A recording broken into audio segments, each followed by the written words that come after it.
ശ്രീ വസന്ത്, ഇപ്പോൾ ഈ cyber bullying നടത്തുന്നതിൽ നിങ്ങളുടെ ആളുകൾ ഉണ്ടോ? താങ്കൾ ചെക്ക് ചെയ്തിട്ടുണ്ടല്ലോ ഈ ഫേസ്ബുക്കിൽ ആരൊക്കെയാണ് ഇത്തരത്തിലുള്ള സൈബർ ബുള്ളിംഗ് നടത്തുന്നതെന്ന്. പക്ഷേ നിങ്ങൾ മറ്റൊരു സമരരംഗത്താണ്. താങ്കൾ യൂത്ത് കോൺഗ്രസിന്റെ ഒരു പ്രതിനിധി ആയതുകൊണ്ട് കൂടി പറയുകയാണ്, പ്രധാനമന്ത്രി നരേന്ദ്രമോദി പങ്കെടുത്ത വേദിയിൽ എന്തൊക്കെയാണ് യൂത്ത് കോൺഗ്രസ് കാണിക്കാൻ ശ്രമിച്ചത് എന്ന്.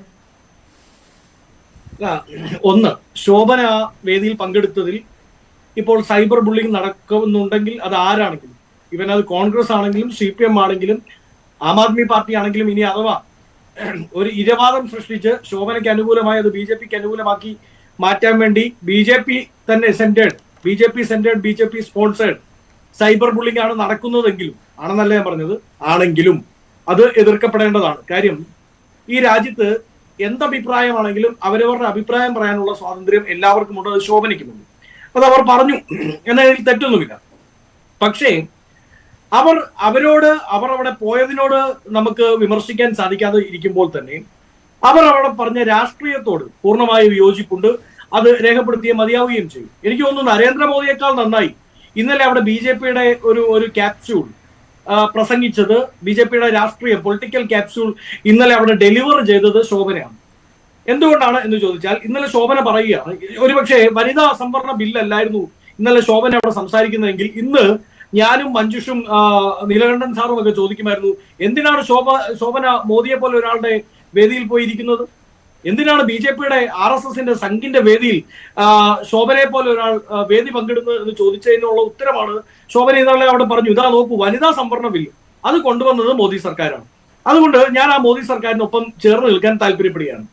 പക്ഷേ ശോഭന തിരിച്ചറിയേണ്ട 2-3 രാഷ്ട്രീയ ചരിത്രങ്ങളുണ്ട്. ഒന്ന്, വനിതാ സംവരണ ബില്ല് എന്ന് പറയുന്ന ഇപ്പോഴത്തെ ഈ ഗിമ്മിക് ഉണ്ടല്ലോ, ഈ ഇലക്ഷൻ ഗിമ്മിക്, രാജസ്ഥാനും മധ്യപ്രദേശിനും മുമ്പായി BJPക്ക് ഡെലിവർ ചെയ്യേണ്ടി വന്ന ആ ഇലക്ഷൻ മാജിക് 2034 പോലും ആക്ച്വൽ ഡെലിവറൻസിലേക്ക് എത്തുമോ എന്ന് മോദി സർക്കാരിൽ മോദിക്കോ അമിത്ഷായ്ക്കോ, എന്തിനേറെ പറയുന്നു നിർമ്മല സീതാരാമന് പോലും പറയാൻ പറ്റില്ല.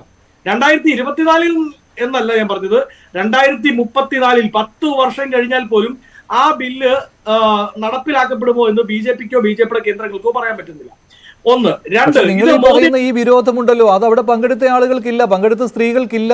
ശ്രീ വസന്ത് തെങ്ങുംപള്ളി, അവരാരും BJPയുടെ അംഗങ്ങളല്ലല്ലോ.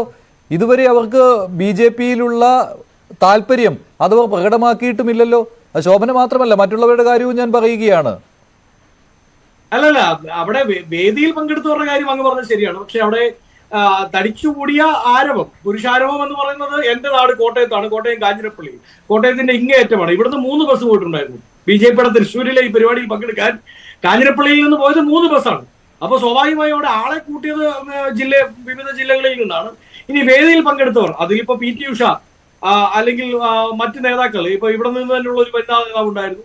ഇവരൊക്കെ BJPയോട് ആഭിമുഖ്യം പുലർത്തുന്നവരാണ്. ഞാൻ പറഞ്ഞല്ലോ, അതിലൊരു സർപ്രൈസിംഗ് ഇൻവൈറ്റി എന്ന് പറയുന്നത് ശോഭന തന്നെയായിരുന്നു. നിങ്ങൾ കൊണ്ടുവന്നയാള് എന്നാണല്ലോ പറയുന്നത് മറിയക്കുട്ടി. CPM അങ്ങനെ ഒരു ആരോപണം ഉന്നയിക്കുന്നുണ്ടല്ലോ, മറിയക്കുട്ടിയെ കൊണ്ടുവന്നത് കോൺഗ്രസ്സുകാരാണെന്ന്. പക്ഷേ ആ പാളയത്ത് നിന്ന് മറിയക്കുട്ടി ഇപ്പോൾ എവിടെ എത്തി? ഏത് വേദിയിലേക്ക് എത്തി? അതും നിങ്ങൾ അങ്ങനെ ഒരു കളിയാക്കൽ നേരിടുന്നുണ്ട് സോഷ്യൽ മീഡിയയിലൊക്കെ. അല്ലല്ല, അതൊക്കെ ഞാൻ പറഞ്ഞല്ലോ, ഈ സോഷ്യൽ മീഡിയയിലെ അപക്വമായ ചില കളിയാക്കലുകളാണ്. മറിയക്കുട്ടി അവർ മുമ്പോട്ട് വെച്ച രാഷ്ട്രീയം അവരുടെ പെൻഷൻ തുക കിട്ടുന്നില്ല എന്നുള്ളതായിരുന്നു. അത് കോൺഗ്രസ് ഏറ്റെടുക്കുക തന്നെ ചെയ്യണം. കാര്യം ഞങ്ങൾ ഇവിടുത്തെ പ്രതിപക്ഷമാണ്, ഞങ്ങൾ അത് ഏറ്റെടുത്തു. 2, ഞങ്ങൾ അവർക്ക് പിന്തുണ പ്രഖ്യാപിച്ചത് നിയമസഹായമാണ്. ഹൈക്കോടതിയിൽ അടക്കം നിയമസഹായം യൂത്ത് കോൺഗ്രസും പ്രഖ്യാപിച്ചു, അത് ചെയ്തു കൊടുക്കുകയും ചെയ്തിട്ടുണ്ട്.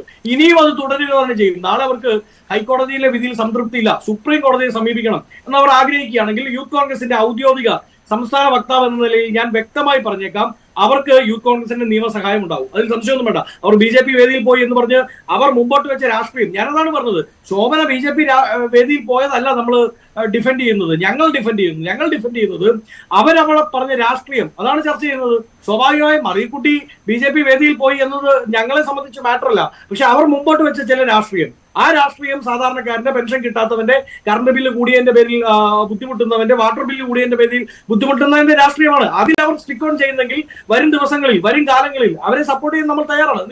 ഒരു കാര്യം കൂടി ശ്രീ മഞ്ജുഷ്, ഈ ശോഭന മനസ്സിലാക്കേണ്ട ഒരു കാര്യം, ഈ വനിതാ സംവരണ ബില്ല് അത് ഒരു ദിവസം രാവിലെ പൊട്ടിമുളച്ചതൊന്നുമല്ല.